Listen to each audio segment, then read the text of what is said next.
கனவுகளை மட்டும் விற்கும் நபராக பிரதமர் மோடி இருக்கிறார் என்று தமிழ்நாடு காங்கிரஸ் கமிட்டி தலைவர் மாணிக்கம் தாக்கூர் விமர்சித்துள்ளார். சென்னையில் கட்சி தலைமை அலுவலகத்தில் மாணிக்கம் தாக்கூர் தேசிய கொடியேற்றி மரியாதை செலுத்தினார்.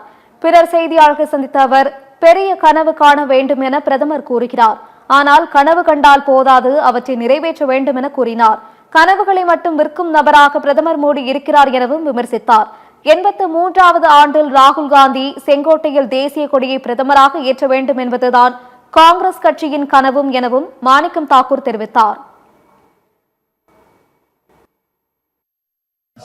மோடி அவர்களுடைய கனவு, இந்த கனவு வித்துக்கிட்டு இருக்காரு. 12 வருஷமா வித்துக்கிட்டு இருக்காரு.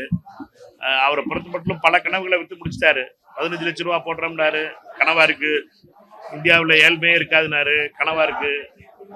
புல்லட் ட்ரெயின் வந்துருக்கும் சொன்னாரு, கனவா இருக்கு.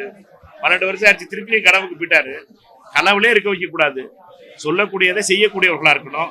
கனவுகளை மட்டும் விற்கிற ஒரு பிரதமராக மோடி இருக்கிறார். காங்கிரஸ் கட்சியை நீங்க கேட்ட கேள்விக்கு, காங்கிரஸ் கட்சியுடைய கனவு என்னவா இருக்கும் அப்படின்னா, 83வது சுதந்திர தின விழாவில் ராகுல் காந்தி அவர்கள் செங்கோட்டையில கொடியேற்ற வேண்டும் என்பது காங்கிரஸ் கட்சியுடைய கனவாகும்.